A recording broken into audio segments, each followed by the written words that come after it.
जो अपने गुरुजनों की, बड़ों की आज्ञा नम्र होकर स्वीकार करता है, जी ऐसा ही करेंगे।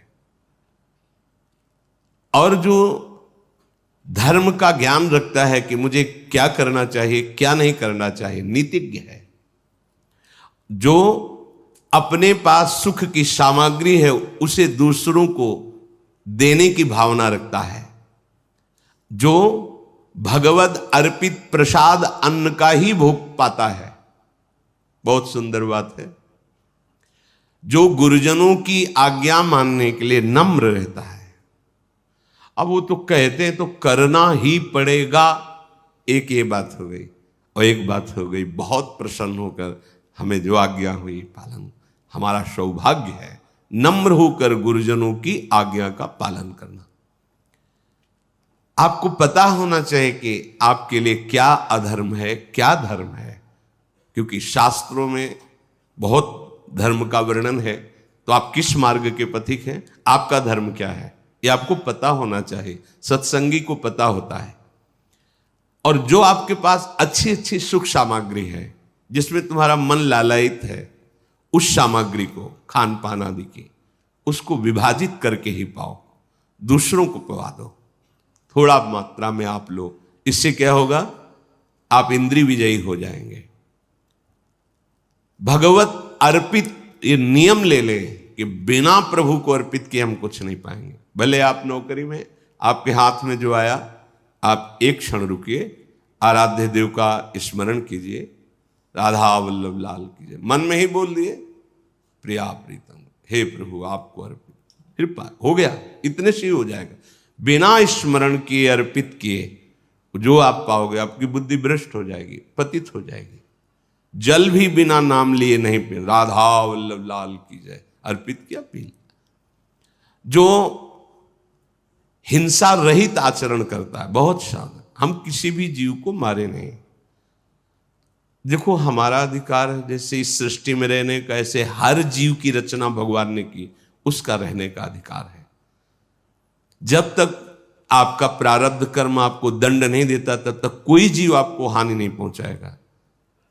एक तो ये सुविधाजनक वास है, जैसे सेनपुर और कई ऐसे गंगा के किनारे, सच्ची मानिए, जैसे चीटा होते ना, ऐसे बिच्छू घूमते थे, जैसे केचुआ घूमते, ऐसे सांप घूमते हैं। हजारों वर्ष पुराना जंगल सेनपुर।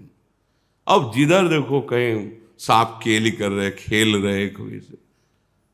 अब जैसे आसन में ऐसे बैठे, सामने बिछखा पर सांप ऐसे आ जा रहे। आज भी जाके देख लो, बहुत अगर कटा नहीं होगा तो बहुत बड़ा जंगल, ऐसे पुराने पुराने बरगद की, मतलब सैकड़ों हाथ में एक ही बरगद है, कितने विशाल कदम, तमाल, ऐसे मन में एकदम आह्लादित रहता था। 2 रोटी, इतनी अरहर की दाल, 24 घंटे में केवल इतनी ही सुविधा थी भोजन की। जो भी संत जन रहे बस इतना है, ना कोई मीठा, ना फल, ना फूल, ना दूध, ना दोबारा रोटी, था ही नहीं। एकदम एकांत शून्य जंगल, तो बस इतना ही था, 2 मोटी रोटी और इतनी अरहर।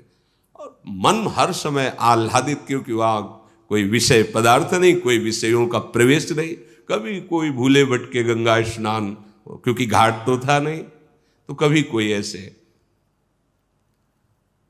पर अगर आपके प्रारब्ध, उस समय ये विचार कर, जैसे मन कहता कहीं तो होता कि अगर है तो तुम तिजोरी में बंद हो जाओ, काट लेगा, नहीं है तो ऊपर से निकल जाएगा, काटेगा नहीं, पक्का विश्वास रखो ना, तो शांत। अब जहां आंख मूंदे ध्यान कहीं ऐसे, फिर उसको समझाना पड़ता, नहीं ऐसा नहीं, धीरे धीरे काफी समय मारे, एकदम मन निश्चिंत हो जाता। कभी किसी कीड़े ने नहीं काटा, विश्वास करो। अरे सांप मार दो, क्यों मार, उसका सृष्टि में रहने का अधिकार नहीं है क्या? अरे नहीं, काल है, काल को तुम मार सकते हो क्या? नहीं, ऐसा नहीं, किसी भी जीव को नहीं, ऐसे मारना नहीं। अगर आप हिंसा रहित आचरण करते तो बहुत जल्दी आपका हृदय पवित्र हो जाएगा। कुछ लोग जानबूझ के हिंसा करते रहते हैं, ऐसा नहीं, बोले अपनी सुरक्षा के लिए तो करनी, तो सृष्टि में सबका अधिकार जीने का है, भगवान ने सबको बनाया है। हाँ, आपके घर में ऐसा कोई जीव निकल रहा है, आप उसको निकलवा दीजिए, या आप स्वयं मारना नहीं है। कोई भी जीव किसी को ऐसे नहीं काट सकता जब तक उसका प्रारब्ध नहीं, प्रारब्ध है तो बचा नहीं सकते, वो वहीं जाके काटेगा जहां नियत है, तुम चाहे जितनी व्यवस्था कर लो। अनर्थपूर्ण कार्य उपासक को कभी नहीं करने चाहिए। अनर्थपूर्ण, जिससे दूसरों को दुख पहुंचाए, जो धर्म रहित ऐसे आचरण नहीं करे। विदुर जी महाराज कह रहे हैं जब हम बोले तो सत्य बोलने की चेष्टा, क्यों बेमतलब झूठ का पाप लेते हैं?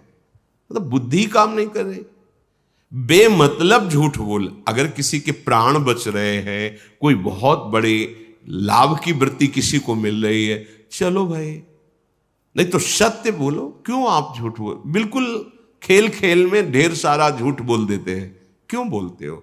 ये वाणी की मलिनता आपके हृदय को मलिन करती रहेगी। सत्य वचन बोलने चाहिए और स्वभाव कोमल बनाना चाहिए।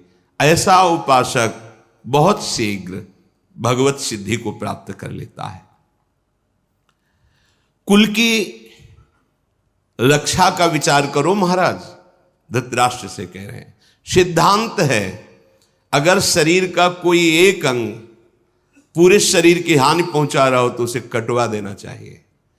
अगर कुल का एक पुरुष पूरे कुल का नाश कर रहा हो तो उसका त्याग कर देना चाहिए। अगर एक परिवार पूरे ग्राम का नाश कर रहा हो तो उस परिवार का त्याग कर देना चाहिए। यदि एक ग्राम पूरे देश का नाश कर रहा हो तो उस ग्राम का, गांव का त्याग कर देना चाहिए। और आत्म प्राप्ति के, आत्म अनुभव के लिए पूरे विश्व का त्याग कर देना चाहिए। यदि पुत्र शयाना हो जाए, कर्तव्य का निर्णय करने योग्य हो जाए, अगर पुत्री है और उसका किसी वर के साथ पाणिग्रह कर दिया जाए, तो फिर गृहस्थ को चाहिए कि वो मुनि वृत्ति धारण करके अपने जीवन का चरम परम लक्ष्य प्राप्त करे, अर्थात भगवत प्राप्ति में। मानो धृतराष्ट्र जी से कह रहे कि तुम्हारा कर्तव्य पूर्ण हो चुका है, अब एक ही कर्तव्य है, आप धर्मयुक्त चलकर भजन कीजिए। फिर सुन लीजिए, पुत्र उत्पन्न करना, ऋण भार से मुक्त होना है। पितरों का और इस सृष्टि का हमारे ऊपर ऋण है। यदि हमारे पुत्र कुमार्गगामी हैं तो पितरों सहित माता पिता को नरक पहुंचा देते हैं। यदि पुत्र शयाना हो जाए, कर्तव्य का निर्णय करने लायक हो जाए, तो अपनी गृहस्थी का भार उसको सौंप दे, पुत्रियों का पाणिग्रहण संस्कार कर दे और स्वयं मौन व्रत धारण करके, ज्यादा उपदेशक नहीं, अपने आचरण सुधारे और भजन करके भगवत प्राप्ति करे। मुनिवृत्ति से रहे।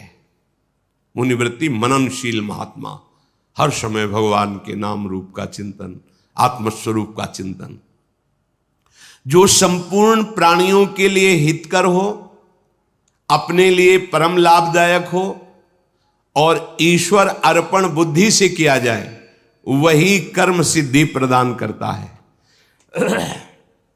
फिर सुन लीजिए, हितम यत् सर्वभूताना मात्मनश्च सुखावहम तत्कुर्यादीश्वरे हृतन मूलम सर्वार्थ सिद्धये।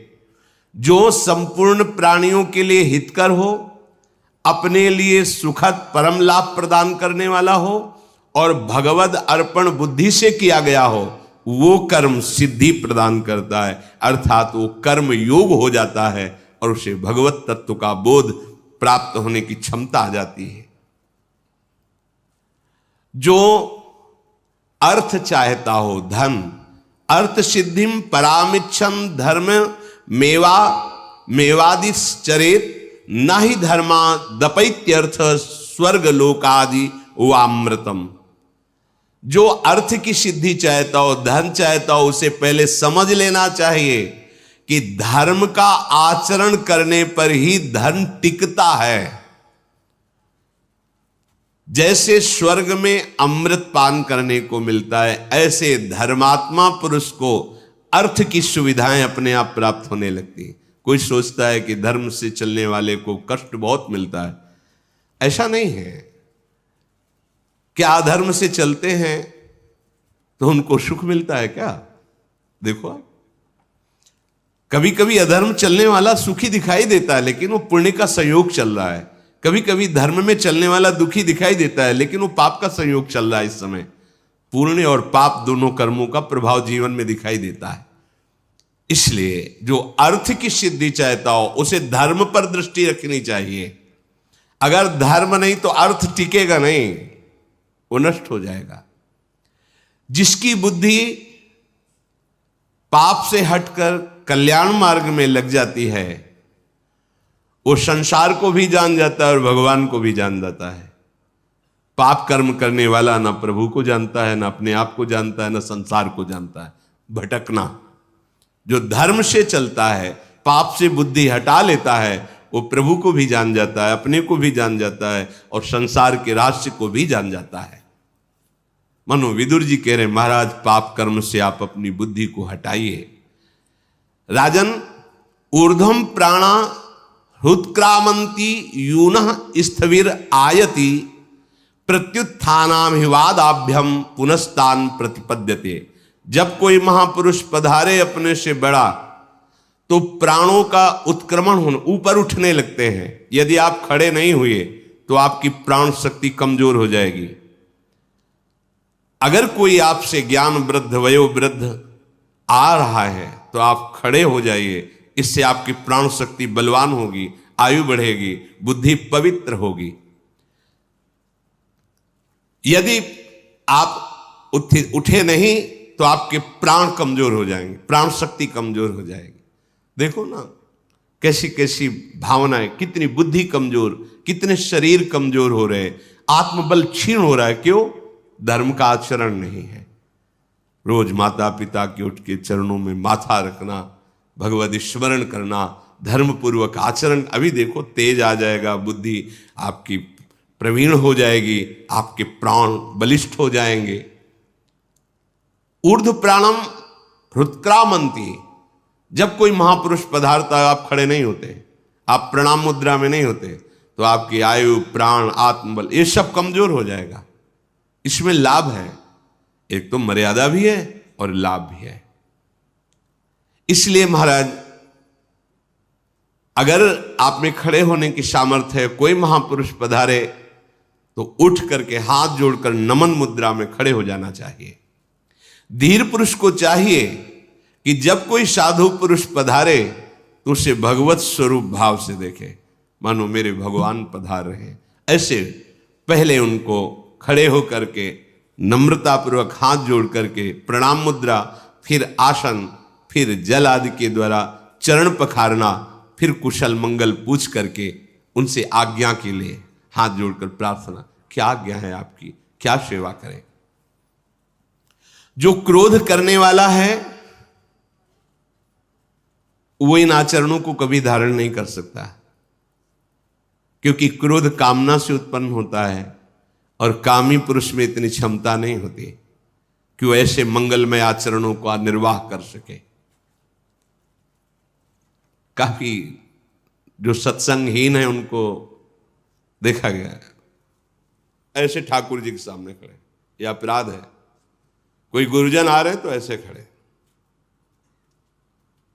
अरे नहीं भाई, इतने में क्या चला जाता है प्रभु के सामने, भगवत प्रेमी महात्माओं के, इससे तुम्हारा मंगल होगा। ऐसे अभिमान है ना, ये तुम्हारा अभिमान ही तुम्हारे लिए काफी है नष्ट करने के लिए, कोई और दूसरा नष्ट नहीं कर सकता। आपका अभिमान, आपका ज्ञान, आपकी ये मनचली वृत्ति ही आपको नष्ट कर देगी। जो कभी क्रोध को बाहर प्रकट नहीं होने देता, जो एक सी समझ रखने वाला है कि सब में प्रभु विराजमान है, किसी भी हानि में शोकग्रस्त नहीं होता, जो संधि करने में बहुत प्रवीण है, किसी भी बात को प्रतिकूलता में न ले जाकर अनुकूलता में ले आना, नम्रता, विनम्रता, दैन्यता, मृदुता, ऐसे भावों के द्वारा उसके कटु विचारों से अपने को न फंसाना, मृदु व्यवहार से उससे संधि कर लेना। जो प्रिय अप्रिय में समान भाव रखता है वो सन्यासी ही कहा जाता है, चाहे घर में रहे चाहे बाहर रहे। घर की स्त्रियां साक्षात लक्ष्मी हैं। पूजनीया महाभागा पुण्याश्च गृह दीप्तयः स्त्रियः श्रियो गृहस्योक्तास् तस्माद् रक्षा विशेषता। स्त्रियां घर की साक्षात लक्ष्मी हैं। जिस घर में स्त्रियों का अपमान निरादर होता है वहां शांति नहीं हो सकती, वहां ऐश्वर्य नहीं बढ़ेगा, वहां अनिष्टकारी चेष्टाएं प्रारंभ हो जाएंगी। माताओं बहनों को भी चाहिए कि जिस घर में आप गई हैं, आपका आचरण, आपका स्वभाव उस घर में सुख हेतु बने, जो आपको, आपके व्यवहार को, आपकी वाणी को सुने तो लगना चाहिए धन्य है हमारे भाग्य जो ऐसी बहू घर में आई, ऐसी बेटी घर में आई। और पुरुष को चाहिए पूजनीया महाभागा पुण्याश्च गृह दीप्तया, ये महाभाग्य से प्राप्त हुई है, बड़ी पुण्यवान है, ये हमारे घर को प्रकाशित करने वाली है, क्योंकि इनके गर्भ से पुत्र होगा और कुल परंपरागत, चाहे पुत्र हो या पुत्री हो बराबर, हमारी कुल परंपरा और हमारे गृह देवी हैं, ये घर की लक्ष्मी हैं। ऐसे पूजनी पवित्र भाव रखें, ये निकृष्ट भाव नहीं। तुम पुरुष हो ये हमारी, ऐसा नहीं। गाड़ी का पहिया कोई छोटा बड़ा अगर होगा तो गाड़ी नहीं चल पाएगी, समान तो फिर मार्ग तय हो जाएगा। जैसे वो आपको अपने प्रभु स्वरूप देखती तो आप भी उसको पूजनीय भाव से देखिए, आदर बुद्धि से देखिए। पुण्याश्च गृह दीप्तया, वो पुण्य वर्धन करने वाली, आपके घर को प्रकाशित करने वाली है, इसलिए इन बातों का विशेष ध्यान रखें। ये क्यों उपदेश करें धृतराष्ट्र जी को कि आपकी घर की ही बहू है द्रौपदी, आपने बैठे हुए सभा में सब कुछ सुना, देख नहीं पा रहे लेकिन सुन रहे थे और आप चुप थे। उसका नाश हो जाता है जिसके घर में स्त्रियों के साथ ऐसे व्यवहार होते हैं, नष्ट हो जाते हैं, पक्का नष्ट हो जाते हैं। और जो स्त्रियां ऐसे क्रूर कर्म करती हैं वो भी दुर्गति को प्राप्त होते हैं। ऐसा नहीं कि एक ही पक्ष, दोनों पहिए समान होने चाहिए, तब वो गाड़ी यात्रा सही करती है। ऐसे ही ये गृहस्थ धर्म की यात्रा है, पति और पत्नी दोनों एक दूसरे को प्राण भाव समर्पित करके, एक दूसरे से मन मिला करके भगवत आराधना करते हुए गृहस्थ धर्म में चले तो भगवत प्राप्ति दोनों को हो जाएगी। वो मित्र नहीं है जिसको ज्ञान ना हो और मन बस में ना हो, ऐसे को कभी मित्र नहीं बनाना चाहिए। आजकल फ्रेंड उसी को बनाते हैं जो जितनी गंदी आदत सिखा सके, नशा करना, गंदे आचरण करना। बोले दोस्त हैं भाई, ये हमारे सब दोस्त हैं, आज पार्टी होगी गंदगी की, गंदा खाना पीना, गंदे आचरण करना, गंदे दृश्य, गंदा बोलना, ये पार्टी होगी।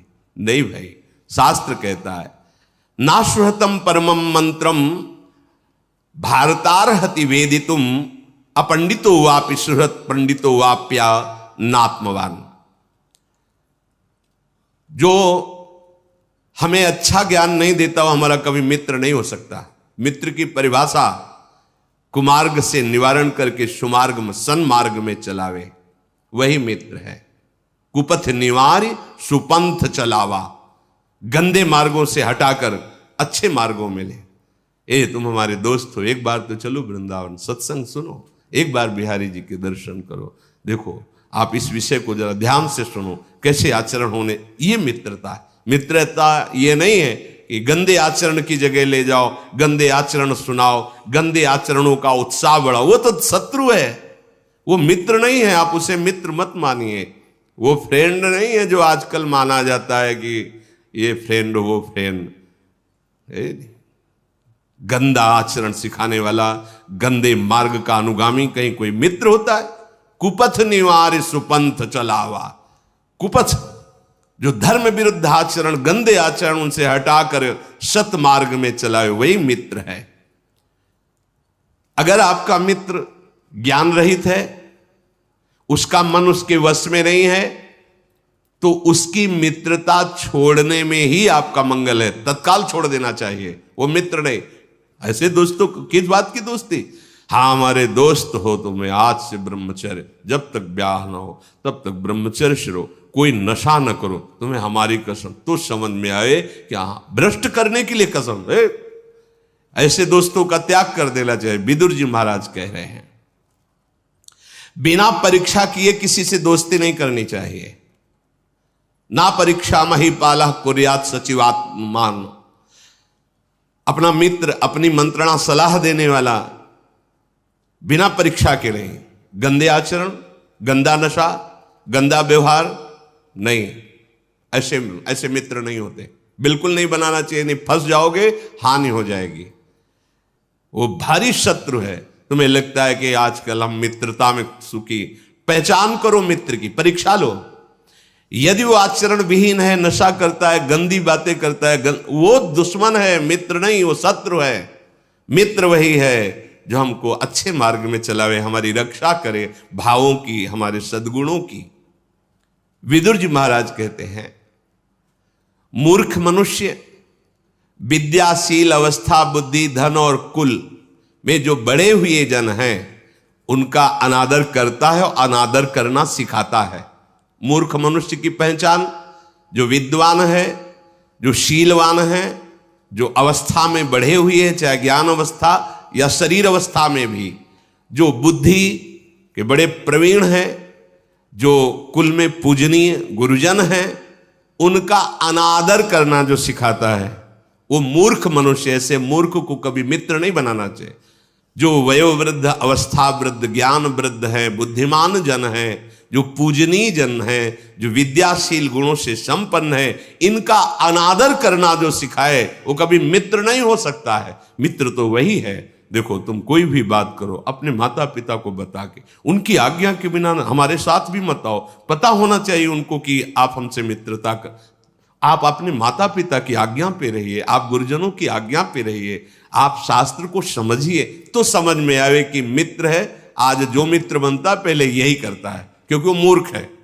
वो विद्या को, विनय को, ज्ञान वृद्ध, वयोवृद्ध, पूजनीय, अवस्था से वृद्ध, सम्माननीय गुरुजनों का अपमान, अवहेलना करना सिखाता है। जो दूसरों में फूट डालने वाले स्वभाव वाला होता है, जो कामी होता है, निर्लज्ज होता है, शठ होता है, पाप करने में सकुचाता नहीं है, ऐसा कोई भी हो उसको अपने सानिध्य में नहीं रहने देना चाहिए। बिल्कुल विदुर नीति है।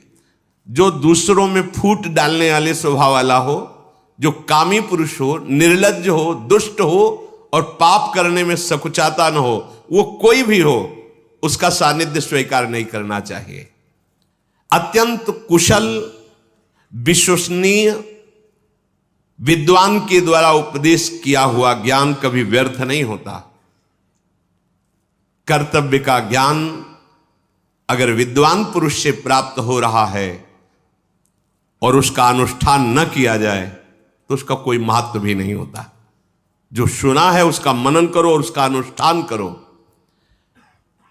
विवेकी पुरुष को चाहिए कि जिसमें अभिमान झलकता हो वाणी में, चेष्टा में, जो बहुत क्रोधी स्वभाव का हो, जो साहस के साथ अधर्माचरण करता हो, धर्महीन हो, ऐसे पुरुष को कभी मित्र ना बनाए।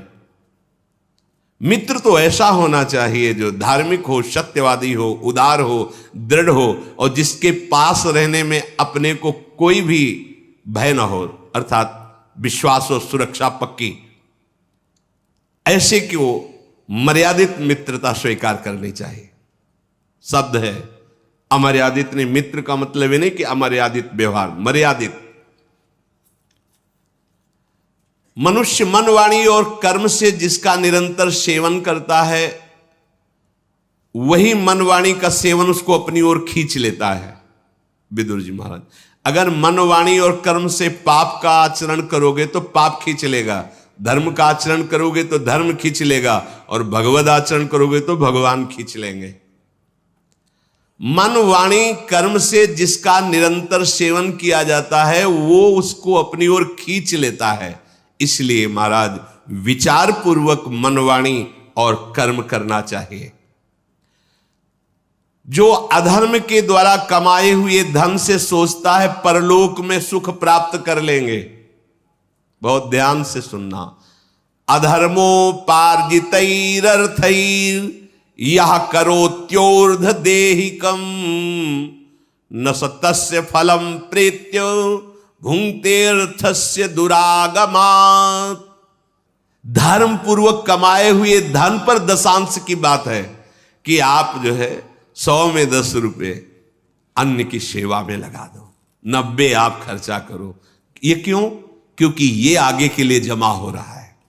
आप 90 का प्रयोग करो और 10 रुपए भागवतिक कार्यों में खर्चा कर दीजिए। गृहस्थ तो ऐसा कर दो, पापाचरण से कमाए हुए वाले नहीं, पापाचरण से।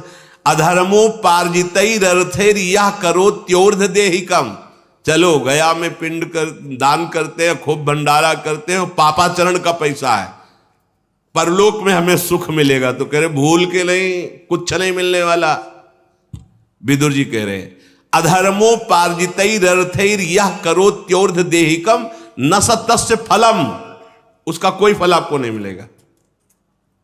भुंक्तेर्थस्य दुरागमात्, क्योंकि बुरे मार्ग से कमाया हुआ धन कभी तुम्हारी सदगति नहीं होने देगा।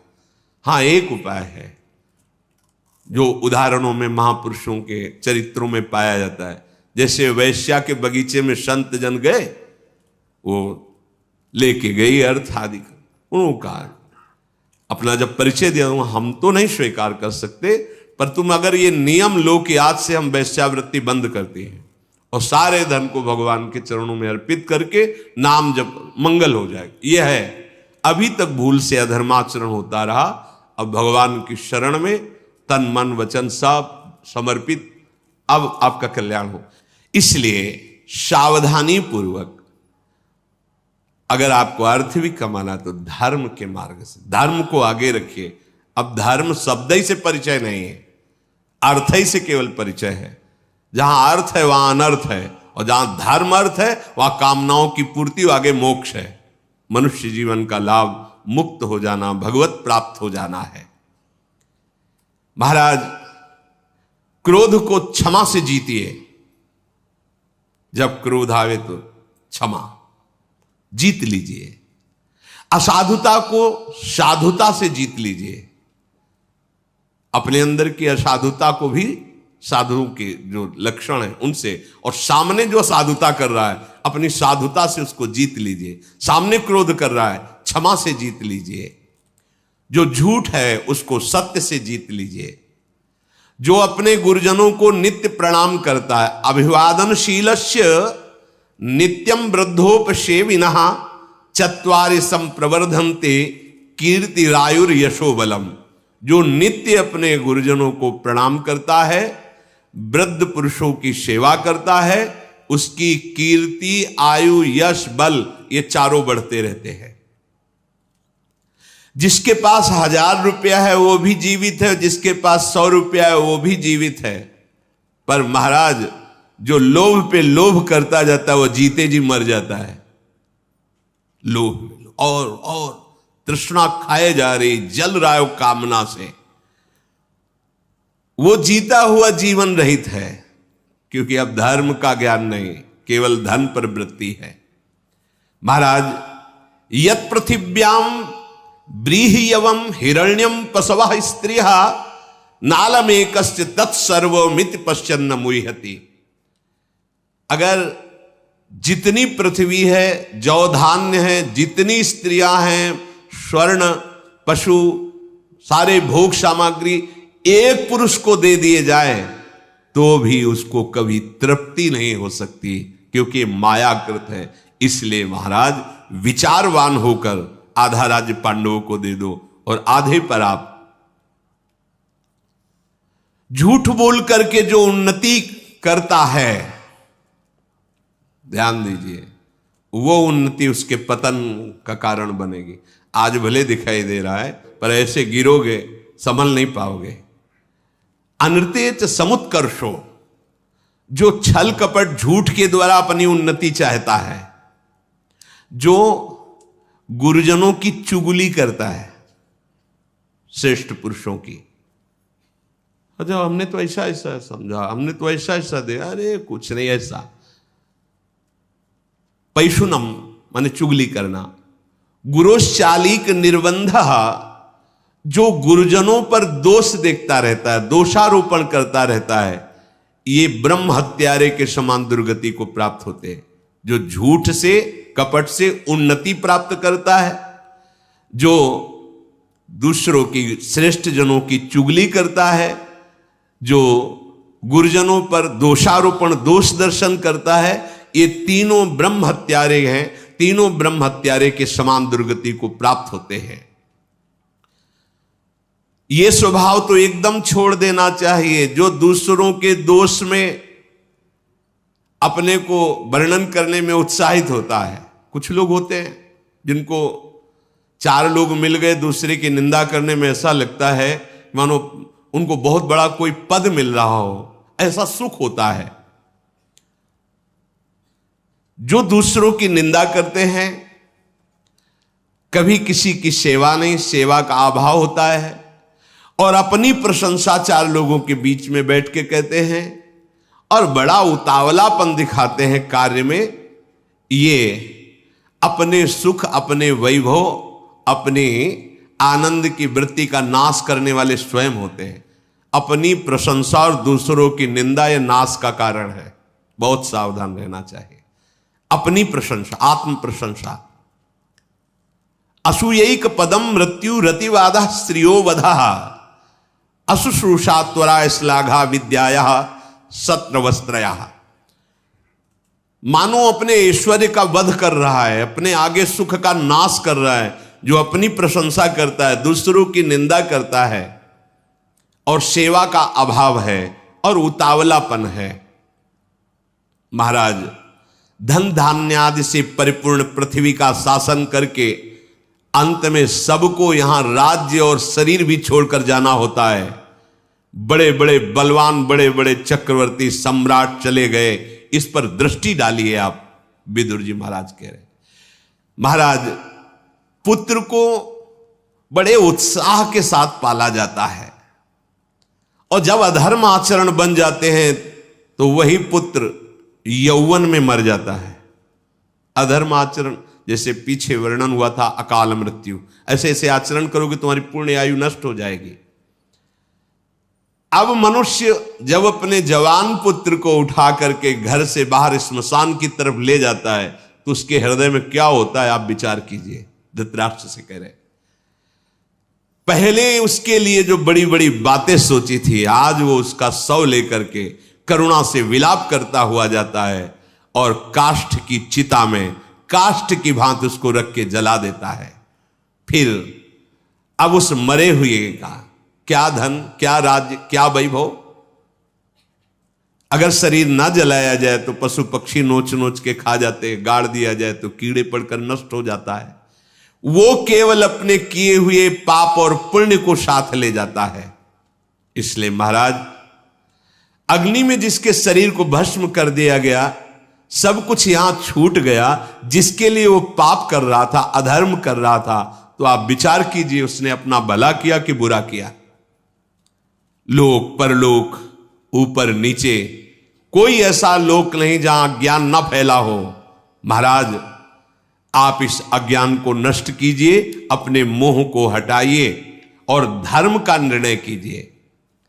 महाराज, जो केवल अपनी रसेंद्री और जनेंद्री के ही सुख में फंसा रहता है, हाथ पैर की, नेत्रों की, कानों की कोई सुरक्षा नहीं। क्या कान में जो आया सुन लिया, नेत्र में आया जो देख लिया, वाणी में आया जो बोल दिया, यही नारकी पुरुष का लक्षण है। यह नरक जाएगा, इसका लक्षण है।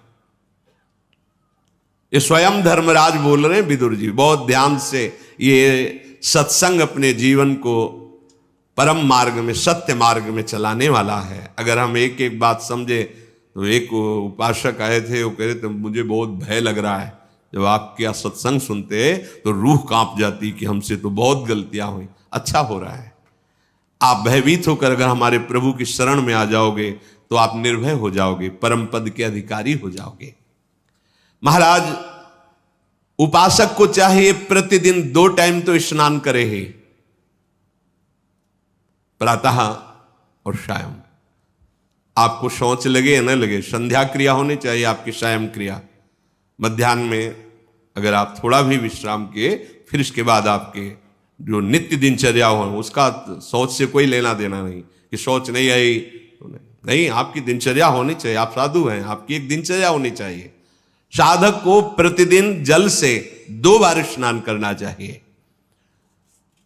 जैसे बिना यज्ञोपवीत का ब्राह्मण जल या अन्न पाने का अधिकारी नहीं उस समय, जब तक यज्ञोपवीत अगर टूट गया तो दूसरा डालो। ऐसे ही उपासक को, वैष्णव उपासक को तिलक कंठे, स्नान के तुरंत बाद 12 तिलक की रचना होनी चाहिए। ऐसा नहीं कि अब ऐसे जैसे अपने सुबह चलते हैं तो प्रगट में तिलक गीली रच का नहीं होता, पर सूखी रच से पूरे शरीर को अभिषिक्त करके और तिलक की रचना सूखी रच से करते हैं। फिर यहां आकर के गीली रच से तो रचना करते, एक क्षण भी नहीं बिना तिलक के नहीं। अगर मुख धोया तो सूखी रच ली, बहुत जल्दी में तो ऐसे तिलक की रचना कर ली। अब वो दिखाने के लिए नहीं दिखाई देता, पर वो संस्कार किए हैं, तिलक लगाए हैं। अब जब बाहर अपनी समय दिनचर्या तो फिर तिलक रचना। कंठी टूट गई है तो एक स्ट्रा में रखो, गले में धारण कर लिया। उपासक दोनों टाइम स्नान, 12 तिलक, कंठी, इससे कभी रहित। एक वो स्थिति है, क्या होता है अपने लोग जब थोड़ा मनमुखी बुद्धि रखते हैं ना, तो वो श्लोक प्रमाण लिखन्ति भुजमूल तो न खलु शंख चक्रादिकम विचित्र हरि मंदिरम रचयन्ति भालस्थले लसत्तुलसी मालिकाम ददति कंठ पीठे नवा गुरुर्भजन विक्रमात् को ईते महाबुद्धिया। इसका अर्थ होता है कि वो कोई चिन्ह नहीं धारण करते, कंठी भी धारण नहीं करते, तिलक भी नहीं लगाते। क्यों? बोले गुरु प्रदत्त भजन की ऐसी ऊंची स्थिति हो गई कि देह भान रहित हो गए। स्थिति है वो, वहां स्थिति। गुरुर्भजन विक्रमात् को देखो, गुरु भजन का बल कि देह भाव ही छूट गया। मैं कौन हूं, कहां हूं, कैसी सुधि नहीं है, पांचों भूले देह सुधि। अब अपने लोग कहां हैं? जब आचार्य लगाते हैं, इष्ट लगाते हैं, गुरुदेव लगाते हैं, तो हम इतने सिद्ध हो गए कि तिलक नहीं, कंठी नहीं। तो ये कह रहे हैं दोनों टाइम स्नान, प्रतिदिन 12 तिलक रचना। अगर आपको बहुत जल्दी है तो आप सूखी रज लेकर तुरंत तिलक लगा लीजिए। नित्य आचार्य ग्रंथ का स्वाध्याय, नित्य नियम पूर्वक, और किसी भी पतित के अन्न को न पाना। भोजन बहुत संभाल के, होश में। अगर भोजन बेहोशी वृत्ति से लोगे तो बेहोश ही बने रहोगे, अर्थात अज्ञान ही बढ़ता चला जाएगा। जैसा आहार जाता है वैसा मन बनता है। जो सत्य का सेवन करता है गुरु की आज्ञा में रहता है। नित्योदकी नित्य यज्ञोपवीति नित्य स्वाध्यायी पतितान्न वर्जी सत्यम ब्रुवन गुरुवे कर्म कुर्वन न ब्राह्मणश्च्यवते ब्रह्मलोकात्। जो सदैव 2 बार स्नान करता है, जैसे ब्राह्मण यज्ञोपवीत धारण करता है, ऐसे वैष्णव होकर कंठी तिलक धारण करता है, शास्त्र का स्वाध्याय, आचार्य ग्रंथ का स्वाध्याय करता है, पतितों के अन्न का त्याग कर देता है, सत्य पे चलता है, सत्य बोलता है, और गुरु की सेवा अर्थात गुरु की आज्ञा में रहता है, वो कभी ब्रह्म से विलग नहीं होता, अर्थात ब्रह्म स्वरूप में स्थित हो जाता है, वो ब्रह्म स्थिति को प्राप्त हो जाता है।